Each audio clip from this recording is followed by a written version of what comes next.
Pourquoi, suivant les espèces, les arbustes réagissent différemment à la taille?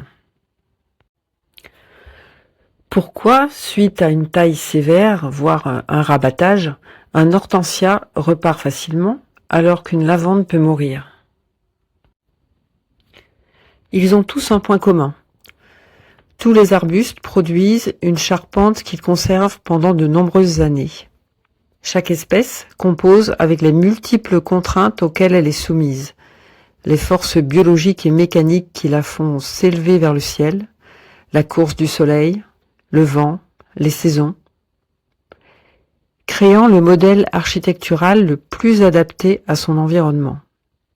Et ensuite, elle se développe et réagit différemment. Certains arbustes se renouvellent naturellement. La plante n'a subi aucune perturbation, pourtant de nouvelles tiges apparaissent régulièrement à la base. Ces tiges sont prévues dans le programme naturel de développement. L'objectif biologique est le renouvellement de l'architecture. Ces tiges se ramifient progressivement sur plusieurs années, selon leur programme génétique et les contraintes qu'elles rencontrent dans leur environnement.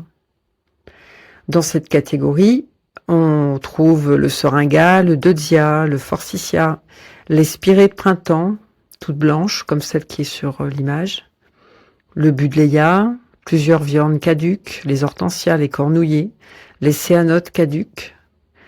Chez le framboisier, c'est extrêmement rapide puisque une tige ne vit que 2 ans. L'autre point à prendre en compte, c'est que les arbustes réagissent différemment à une taille sévère ou à un rabattage, avec plus ou moins de capacité de rejet. La plupart des arbustes peuvent émettre des rejets de reconstruction. Tout d'abord, la plante a perdu une partie de sa charpente. Ça peut être la taille, la casse, la sécheresse. Deuxièmement, des bourgeons jusque-là inhibés se réveillent pour réparer la perte. Et troisième point, l'objectif biologique prioritaire est la reconstitution. Les bourgeons dormants produisent des rejets verticaux plus ou moins vigoureux suivant les espèces. Dans cette catégorie, on a le photinia, le laurier thym, les camélias, les magnolias arbustifs, les spirées d'été, les orangers du Mexique et bien d'autres. Si certaines plantes cumulent à la fois le renouvellement automatique et la capacité de rejet, d'autres sont dans le cas inverse, ni renouvellement naturel, ni capacité de rejet.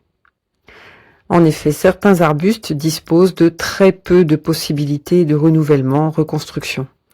Elles n'ont pas de programme de renouvellement naturel de tiges et de très faibles capacités de rejet à la base des branches, sur ce qu'on appelle le vieux bois. C'est le cas du buis, du genêt, de la mamélis, du houx, du prunelier, du pieris, et la plupart des sous-arbrisseaux méditerranéens, comme la lavande, le cyste, le romarin. Alors, que se passe-t-il en cas de taille sévère? Les arbustes qui se renouvellent naturellement, d'abord. Si l'on ne fait que devancer légèrement le timing, en coupant uniquement un tiers des vieilles tiges, on a des chances que l'arbuste reprenne son programme naturel, se ramifie sur plusieurs années, sans faire de grands rejets verticaux avec des grosses feuilles. Mais, puisque c'est son fonctionnement normal, quel est l'intérêt de tailler? Deuxièmement, les arbustes qui rejettent facilement.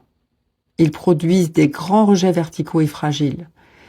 Et ça peut entraîner des risques de casse, surtout chez les fruitiers, quand ils ont des fruits. Là, c'est plutôt les arbres.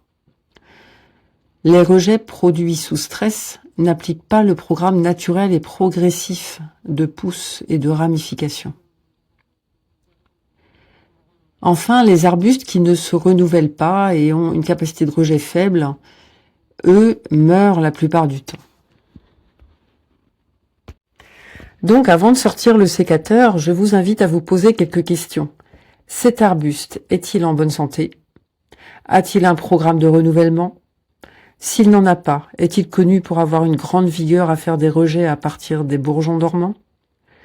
quel sera l'impact sur son architecture? Si je le rabats à 20 cm du sol, va-t-il retrouver sa structure originelle ou se développer en forme érigée? Dans le prochain post, nous verrons, après la coupe, comment l'arbuste guérit, en combien de temps, et comment faut-il couper pour que ça se referme. Et bien sûr, n'hésitez pas à vous abonner à la chaîne, à mettre un petit like ou un commentaire, ça me fera extrêmement plaisir. À bientôt.